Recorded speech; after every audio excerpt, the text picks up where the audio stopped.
Mr. Rogers, why is this one sought? This is a conduct-based eviction, Your Oh, Honor. The defendant engaged in felony burglary of a neighbor's unit. Basically, she was early in the morning. She was throwing potted plants at the neighbor's door. The potted plants broke. She called the police, but she moved on, or the police were called.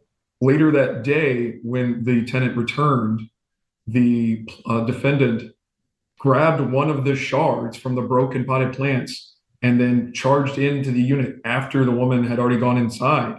All right, pause right here because this case escalated fast. What started as a routine eviction hearing suddenly turns into allegations of felony burglary, broken pots, threats with glass shards, and a tenant now facing second-degree felony charges. This isn't about unpaid rent anymore. This is about whether someone crossed the line from civil court straight into criminal territory.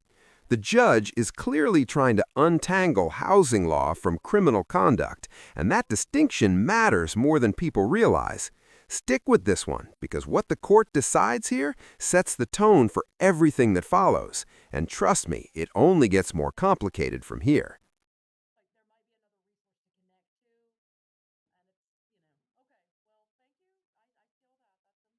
And threatened her. She managed to get her to leave, but she's currently pending class or felony, second degree felony charges. The Exhibit B that was filed in this case is a copy of the probable cause affidavit for that. It details these incidents. that is a PC affidavit. Yeah, it's pretty wild. We don't get too many of the. Oh, you're right. I see. That's interesting. Yeah, no, it hard to say what's going on there. You wonder if there's some other piece that's going. Yeah. Maybe so. Um, Law enforcement's getting more training sometimes when they spot things that are like there might be another resource to connect to. And it's, okay. Well, thank you. I see all that. That's All right. So it's going to be a possession only matter if they do to lease violations. But I do need to get how much is the monthly rent in terms of setting a bond? the rent's 490 a month, 490. Okay. And is that her portion because the rest is No, it's a very affordable property that's entirely paid by her, but that's the whole rent. okay? That's fantastic. And then when was the notice to vacate provided? Notice to vacate was hand delivered on September 16th of 2025. It was a 30-day notice. Okay, and that's not required for CARES Act. That's just y'all did it as 30-day, and that's totally, again, there may be other reasons, kind of what I'm understanding about it. All right. We did get back the return of service. In person, Deputy Hobbs did serve that affected service to Erica Nelson, Winkle, aka Nelson, for 25/15/92. And did you see that you provided us with all the filings, including a military affidavit? So And then I would ask for attorney's fees on this case. It was a absolutely little about to ask more, that, Mr. Rogers. What are you seeking for your time? yeah, it was a little more complicated with the research and such. I'm asking for $1,700 in reasonable necessary attorney's fees on this case. Oh, I can see that. I can definitely look at what's happened here. That's reasonable. All right. This moment is critical. The judge grants possession and attorney's fees, but notice what's missing. There's no debate about guilt here. Eviction court doesn't decide criminal charges. It only decides whether the landlord met their burden for possession. And in conduct-based evictions, especially involving alleged violent behavior, judges often move decisively. The attorney's fees get reduced, not because the case lacked seriousness, but because the court is balancing proportionality. So here's the real question for you. Should pending felony charges alone be enough to remove someone from their home, even before a criminal conviction? It would be judgment for the plaintiff with possession and attorney's fees of $1,700. On appeal, well, Mr. Rogers, this is not related to finances. Um, I go back and forth. I guess I would probably, I would double the rate and put it at 90, but it's not a financial thing. I also think because of the income assistance, the amount of that is going to be kind of moot when it comes to truly appealing on some of that. I'm pretty flexible on that, Your Honor. I see the court's points. I'll put it at 980. Okay. Now, going forward, right, and in January, that will make a difference because the Oh, monthly rent yeah. has to be paid for all types. For these kinds, it's right now we're in that. Yeah, that in-between time. Yeah. And then I can't wait for us to all in January be counting for notice to vacates. Did the landlord know that I really like, I feel like that will be amended. That's one that we're gonna all agree. Get out my calendar. Hold on. Don't forget about Texas Independence Day. Yeah, it's one of those things with the legislation where you never quite get out exactly what you think you're putting in, huh? Well, I got it, but oh no, yeah. So anyway, Or that'll maybe be it's not the way I wanted it was going to be. it's very interesting going through all the updated trading. Our clerks are like, wait, we have another LBJ day. What's that? And why am I not off on that? We need to start doing that. I'm going to talk to my county judge about it. So, all right. Well, Mr. Rogers, thank you very much. I'm glad you're feeling better. I know you were a little under the weather yesterday. Ugh, Thank you, Your Honor. Yeah, thank you. All right. If you have no other matters, then you're all excused. thank you. Have a great day. Thank you as well. Why is this eviction hot? Good morning, Your Honor. We are seeking possession of the premises at 8103 South Congress Avenue. I'm in unpaid rent for November in the amount of 1504 and now December, attorney's fees and court costs. Okay, so it's a non-payment case for November and Yes. December. Yes, How much is the monthly rent? 1504, Any subsidy? $1,504. What'd you Any- say? I'm sorry. Any subsidy? No subsidies. All right. And was this a CARES property? Yeah. No. And what days y'all give the notice to vacate? November the 4th, and it was posted on November 4th, 2025, and it was posted on the inside of the door. Okay. It was handed to me. All right. Good morning, Mr. Horowitz. Good morning. For the record, I want to say that they're wrong. My monthly rent is not $1,500. It actually is $1,600 a month because I have a rent credit premium. That was the first mistake. Second, I did make an attempt. I got laid off during the government shutdown, and I could not make an attempt to pay November's rent. I went in multiple times with Lindsay and Brittany over and over. I said, I'm going to make the payment late. I brought the check in for November's rent on November 12th because I have the paper right here in the amount of $1,600. And I made the rest of the late fees on November 21st in the amount of $371.40. So I did make an attempt to pay, for the record. I know they're not going to tell you that. So I want to know what my next steps are because I physically had to get the money from my mother. Okay. Mr. Horowitz, what I hear is that you acknowledge that you did not pay the rent on time per the contract, and that is all that's required for them to win their case today. Even if you pay, Mr. Horowitz, I'm giving you the information. Even if you've given them all the money, if you didn't give it to them on time, that's all that's required to prove a non-payment case in Texas law. And Okay. you just acknowledge that. So what your options are now are that you have the right to appeal. You can still try to work it out with the landlord in the next 5 days. But if you do nothing after 5 days, the judgment becomes final. That's what I'm going to do. Okay. All right. Well, then let me give you what I got. If it's 1504 monthly, and I'm going to go with their number. I appreciate, Mr. Horowitz, that you say you're getting a rent credit, but if the landlord's not trying to ask for more money, I'm not trying to make the debt against you look bigger. So I'm going to go with the number from the plaintiff, which was 1504.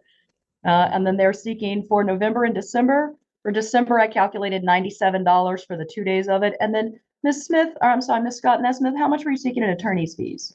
$1,500. And what's that based on? That's based on the time that I spent talking to the client. Did you give me a bill Reasonable. sheet that broke it down in tenths of an hour?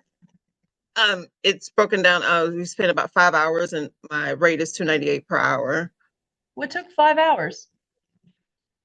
Other issues that we've had in writing letters and communicating with the tenant as well. I only got one letter from you. Yes, and we've had a couple of conversations, Mr. Horowitz. Just one. Two. Even so, that shouldn't be more than 5 hours. All right, I'm going to put it at 1500. We've all been here for an hour Thank you. already. All right. Thank you, Lindsay. Have a good one. Mr. Horowitz, judgment for the plaintiff is going to be the 1504 plus 97. So it's, wait. Calculator wants to be mine. Judgment for the plaintiff, the back rent I calculate at $1,601. And then we would award the attorney's fees and cost of court. On appeal, it's only been since November. So for both parties, the appeal bond will be equal to rent 1504. Mr. Horowitz, Okay. What happens if I do not pay that fee? So if you don't do anything, right, if you don't pay any money, then the judgment just becomes final and it sits there, and then the landlord can do as they like in terms of if they wish to collect it or not. The more important part of that, or the more consequential thing, is that if the judgment becomes final, on day 6, the landlord has the right to get the writ of possession, and they have up to 60 days to seek that. That would be the legal way to remove you if you haven't already moved out. Yeah, I'm moving out soon, so. Okay. Okay. Thank you so much. Good luck to you, Mr. Horowitz. Thank you. And Ms. Scott Nesmith, thank you as well. Did you have any other matters today? No, that's it. Thank you, Your Honor. All right, all parties are excused. Thank y'all.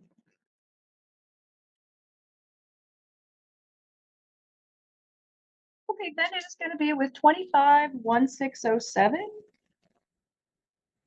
That is NM South First Apartment Holdings versus Stephanie Clapstill and others. Who do I have here on behalf of NM South First? Good I'm morning. here, Your Honor, and so is my attorney. Okay. Good morning, Your Honors. Who is here?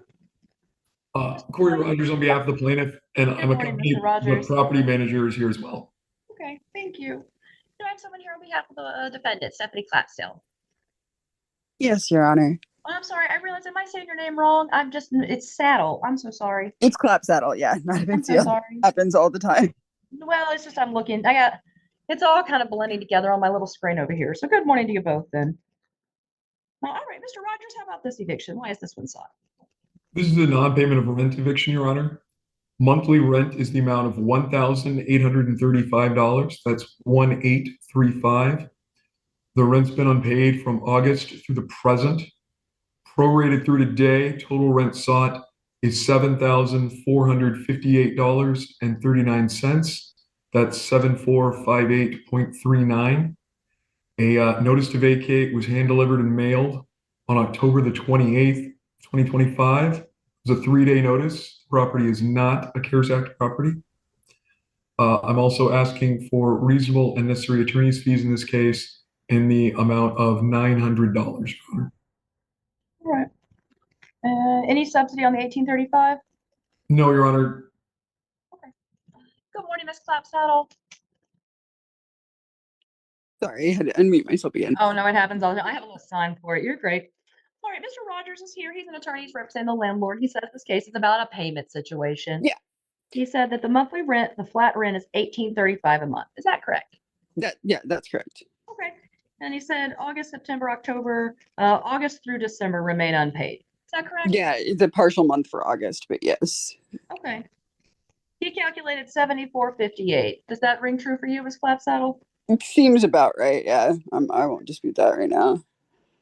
Well, September, October, November. Yeah. All right. Well, Ms. Clapsaddle, with that information, then the landlord meets their burden on a non-payment case. Yes. But certainly, I always want to answer any questions and give you, oh, I'm sorry for my camera shaking, give you any final information that I can immediately. Do you have any questions already? No, I will speak with the landlord, and I'm working with some local charities to try to help me pay the balance. So Okay. I'll see what we can get done. Let them know, Ms. Clapsaddle. I do hear, anecdotally, I hear back from parties though that after the eviction has happened, like today we've had the hearing, contacting those groups in the next short amount of time and letting them know that the hearing has occurred. Yeah. Sometimes a little bit jump to the front of the line. Yeah. They have told me the same thing actually. So Okay. I know it is the weirdness of how that works. It's like we can't pre-treat you in your emergency room, then we'll do it. yeah, that's where we're at. So All so right. I'll discuss it with my landlord and see if they will accept payment. Yeah, we're happy. I'm happy to get that worked out. All right. Well, thank you very much, then, Ms. Clapsaddle. Mr. Thank you. Judgment today would be as sought from the plaintiff. It would be $74.58 for back rent. We would award the attorney's fees at $900. Find that's a reasonable number what I'm getting for this. And then on appeal, we would just double the rent. So the appeal bond would be $36.70. Fantastic. Thank you. All right. Good luck to you, Ms. Clapsaddle. Thank you very much. You're all excused. And Mr. Rogers, I think we have you for at least one other matter. That's correct, Okay. Your Honor. Well, thank you both then. All parties to that matter are excused. Are you Mr. Patel? Yes. My name is Suraj Patel, and I'm owner of this Mountain Star Lodge. Okay. Good morning, sir. And- I'm just checking you in, sir. Good morning. Good Is there morning. someone here on behalf of Leslie McMillan? Yes. Good morning, Ms. McMillan. All right, Morning. Mr. Patel, you're here seeking an eviction against Ms. McMillan. Yes, ma'am. All right, what's the basis for that? Is it non-payment, holdover, squatter? What's the reason? It's a non-payment. All right, when did you give the notice to vacate? The notice has been, she hasn't been paid till month of October. We were kind of back and forth talking to her how she's gonna pay and all that. Somehow, at some point, month of October, I had the internet issues. Internet was not working, and she came and asked me for compensations for that thing. And we had a little bit chit chat, and we had talked about it. She already been staying on a discounted rate in my hotel. We've been helping her out. She said there's nothing whole lot I can do, Mr. but somehow. Patel, Mr. Patel, Mhm. what day did you give her a notice to vacate? I think was October 20, I don't remember, but yes, I did. Somewhere, I guess, Mr. Patel, I'm going to share my screen. When you filed the eviction, you filed a copy of the notice to vacate. So let me share my screen and see if that'll help refresh memory, okay? okay. Let me just take a moment, see if you recognize this. Mr. Patel, is this a copy of the notice to vacate? Yes, I did a little bit earlier too, but I did it outside the door. She wasn't here. Mr. Patel, that's exactly the question I'm getting to. This appears to be the exterior of the door. Is this the outside of the apartment? Yes. Is this the only notice to vacate that you served? No, I had done a little bit earlier too. Okay, but is this the method that you used? Yes, I didn't take the pictures when I did the first time. And Mr. Patel, unfortunately, that is an invalid way to give notice to vacate under Texas law. If you're going to post it outside the door, you cannot post it like that. That is technically, not technically, it is against the law. It must have been included in an envelope that says important papers. It had to be mailed the same day. If that's the only way you gave notice to vacate, I'm afraid none of those vacates are going to be valid. Okay. All right. So because of a lack of service, your improper notice to vacate, today it's going to be take nothing, judgment for the defendant. But Mr. Patel, you have two options. And this right here is a textbook example of procedure beating substance. The landlord may have had legitimate concerns, but eviction law is unforgiving when it comes to notice requirements. No envelope, no proper posting, no mailing. Case dismissed, period. This isn't a technicality, it's due process.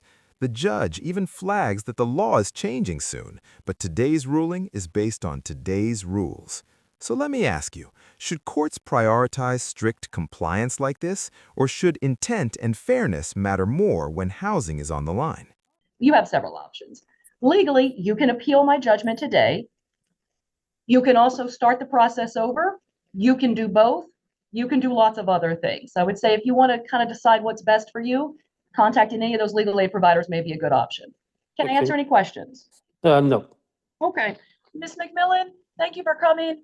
Mr. Patel is unable to provide us proof today for his case. Notice to vacate has to be done a very particular way. Now, I will just highlight for you, Ms. McMillan, and Mr. Patel, for you, really for everyone listening, the law that Mr. Patel is sort of getting lost in today is about giving notice to vacate.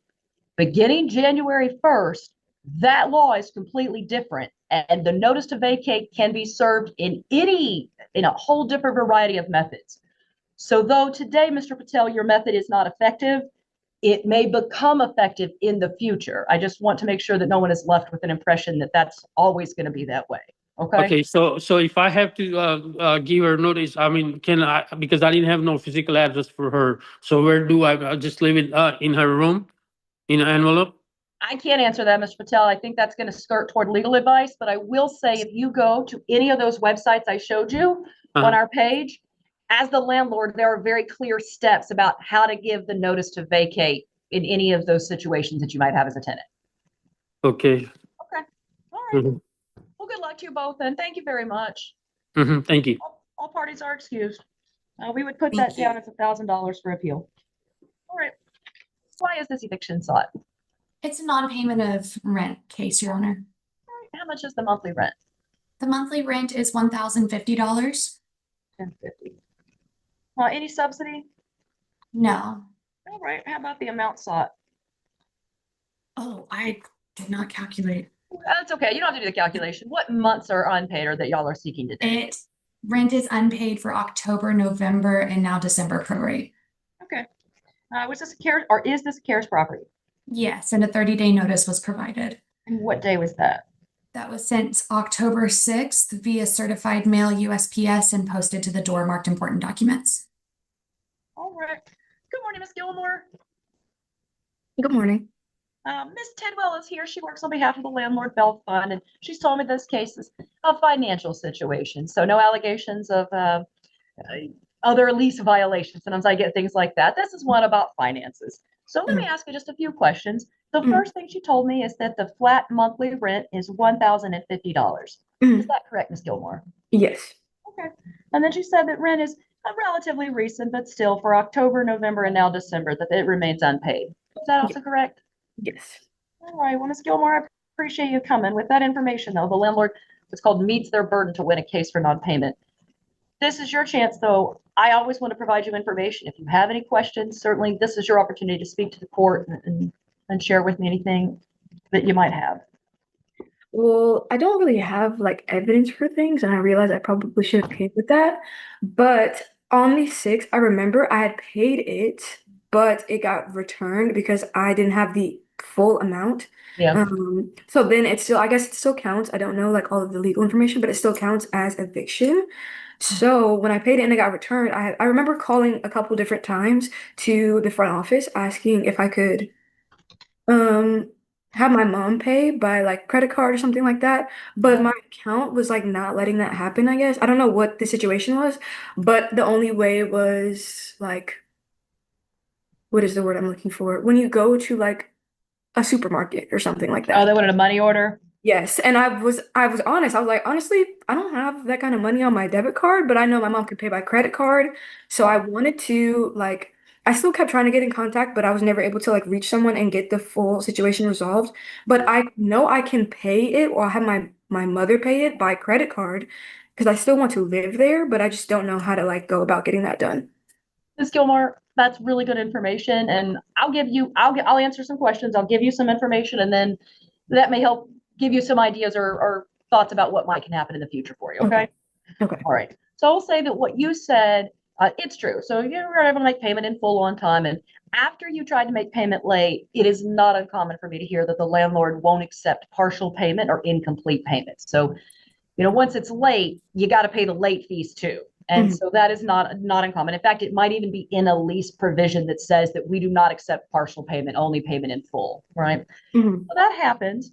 And Ms. Tidwell can probably speak better to this afterward to you about it. It's not uncommon for the landlord to say, our rules are that once that's a non-payment, we forward the eviction and then we deal with it afterwards. So now that we're here, there's really no dispute about what's outstanding. What I calculate is for the month of October and November, just the flat rent, it's $10.50 each month. For December, for 2 days, because today is only the 2nd, it's a prorated, I got $67. So the actual amount, Ms. Gilmore, that I would say you owe legally for the 2 months and then 2 days of December is $2,167. Okay. Now, if you wanted to try to work it out with your landlord, the landlord does not have to. Legally, the landlord can say, you owe me the money. Essentially, you stood me up. I was waiting for you on the 1st. I got all dressed and you didn't come. Go date someone else and be a wonderful person there, right? It's not a moral thing. It's, Yeah. or the landlord might, if you have all the money and could go to them in the next day or two and say, we want to pay. And it wouldn't just be the 2167 though, Ms. Gilmore. The landlord under your contract probably has a bill that's higher. It's going to include things like late fees or utilities, any of the other, look in your lease, right? Yes. It is possible the landlord and you could still come to an agreement in the next 5 days. And if the landlord accepts payment in full, they don't have to.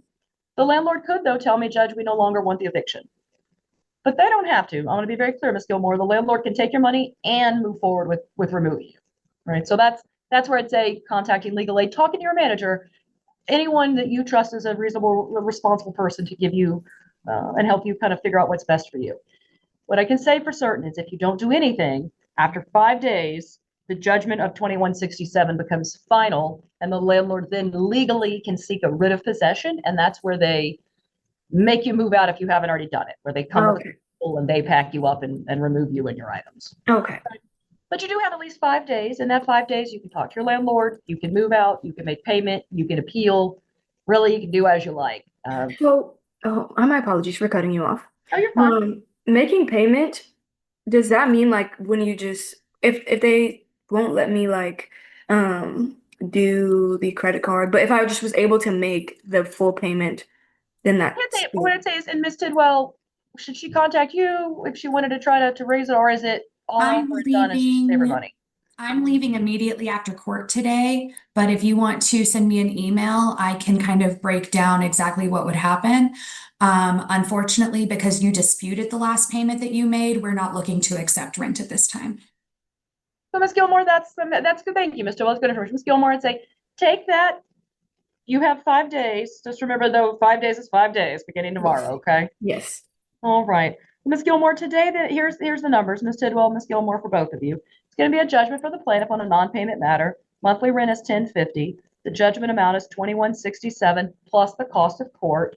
And then if either party wants to appeal, I'll put that at 1 month of rent, $10.50. Okay. Ms. Gilmore, we're going to email you and Ms. Tidwell a packet of information with the order. We'll also mail it, but the email you'll get through much quicker. Okay. All right. Good luck to you, Ms. Gilmore. Ms. Tidwell, thank you as well. All parties are excused. This is another non-payment of rent case, Your Honor. The lease term is from February 5th, 2024 to May 4th, 2025. The monthly rental rate is $14.55. We are a CARES Act community, so a 30-day notice to vacate was posted or was sent October 6th, 2025, certified mail via USPS and posted to the exterior of the door. And the total amount sought is $3,003.87. That would be for October, November, and prorate for December. All right. You said it was $14.55? Yes. Can make sure I heard that right. Okay. Good morning, Ms. Resio. Good morning. Ms. Tidwell is here on behalf of the Landlord Bella Fund. She's told me that this is a financial case. She said that under the lease, the flat monthly rent is $1,455. Is that correct? Yes. Okay. And she says that it's been unpaid for October, November, and now December. Is that also correct? Yes. All right. Well, I appreciate that, Ms. Resio. Well, with that information, the landlord meets their burden on a case like this. Can I answer any questions for you? Any information we can provide? We want to do that for you. No, it was just around financial and the need to downsize. It just got overwhelming and it just kind of piled up. So I absolutely understand that, Ms. Resio. I wish you very best of luck. I hope things unpile a bit. Certainly, I know the holiday season is always a fun time. All right, well, let me give you all the numbers then. The monthly rent is $14.55, so the judgment today would be for $3,003 plus your cost of court. And then if either party wants to appeal, we'll put that at 1 month of rent, $14.55. Okay, all right. Thank you for coming, Ms. Resio. Good luck to you. Ms. Thank you. Tidwell, if you still have others, please stay with us, but all parties are excused. Thank you. Thank you. Thank you. Have a great day. Tell me about why this eviction is being sought. For non-payment of rent for November, And how much is the monthly rent? $13.14. Any subsidy? No. All right. And is this a CARES property? No. When was notice to vacate given? On November 4th. All right. Good morning, Ms. Flores. Good morning. Ms. Kona's here. She's working with the landlord. She says this case is what about non-payment and that the monthly rent each month is $1,314. Is that correct? Yes, ma'am. Okay. And then she said it's been unpaid for November. And then Ms. Kona, is it unpaid for December or when is rent due under the lease? It was due as of yesterday, and I don't show that we've received a payment yet. Okay. All right. So Ms. Flores, she says that November is unpaid and that's why they began the suit, but that at this point, December also remains unpaid. Is that correct? So I actually just went to the leasing office and paid November, and I'll be paying December by Friday. I just wanted to still show up for today because I didn't want it to be an issue if I didn't show up.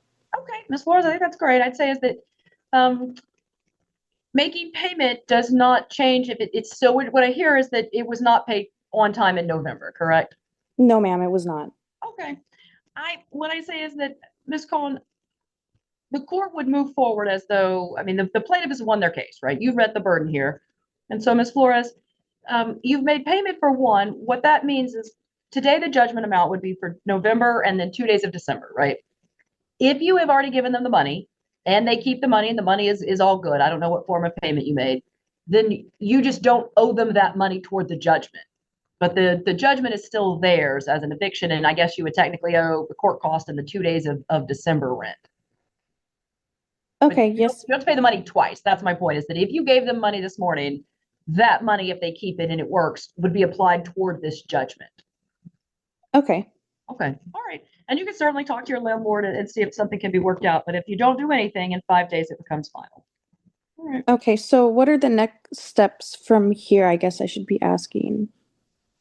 So after today, and the judgment today is going to be for, I got $84 for December. So the judgment amount today is for $1,398 plus your cost of court. Either party can appeal. It's going to be $1,314 to appeal. That's equal to a month of rent.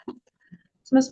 Flores, if right now you did nothing else and the payment you made was good, you would still owe them the month for December plus the court cost of court, and then potentially late fees or other things under the lease, right? In 5 days, if you've not moved out or you and the landlord haven't otherwise worked it out, the landlord legally can ask on day 6 to have a writ of possession issued. And that is when the constable would come out and give you notice. And then if you have still not moved, the landlord can legally remove you and all of your items out of the unit. But you get at least 5 more days before that can happen. And the landlord has up till 60 days to do that. So the landlord does not have to come on day 6 to begin that process. They have technically up to 60 days to do it. If they don't do it within 60 days, then they have to evict you again. Okay, I see. So I guess I should be speaking with Lindy regarding the next actual steps. Absolutely. I'd say the only legally thing that we can tell you is that you have 5 days to appeal. If you take no actions on appeal, the landlord can seek a writ of possession. You can talk to your landlord, though, in the next 5 days and maybe kind of learn what options available between the two of y'all. Okay, Lindy, when would you be able to speak regarding that? If I'll have the payment by this Friday. I will be back in the office tomorrow. Tomorrow. Okay, I work 12-hour shifts. How else can we go about that? You're welcome to contact the office so we can make arrangements to schedule a time. Okay. Today or tomorrow? I will not be in the office today. Okay. Okay, thank you. You're welcome. All right. Ms. Flores, thank you for coming. I do appreciate that. I really, really do. I understand it's not fun to be here, but gives you a chance to hear directly from us what's happening, what the numbers are, and then a chance to be able to get some information from the landlord. So Ms. Flores, Ms. Khan, thank you both for coming. And today it's judgment for the plaintiff, $1,398 is the judgment amount plus cost of court. All right. And this right here is a textbook example of procedure beating substance. The landlord may have had legitimate concerns, but eviction law is unforgiving when it comes to notice requirements. No envelope, no proper posting, no mailing. Case dismissed, period. This isn't a technicality, it's due process. The judge even flags that the law is changing soon, but today's ruling is based on today's rules. So let me ask you, should courts prioritize strict compliance like this, or should intent and fairness matter more when housing is on the line? All parties are excused. Thank you both very much. Thank you.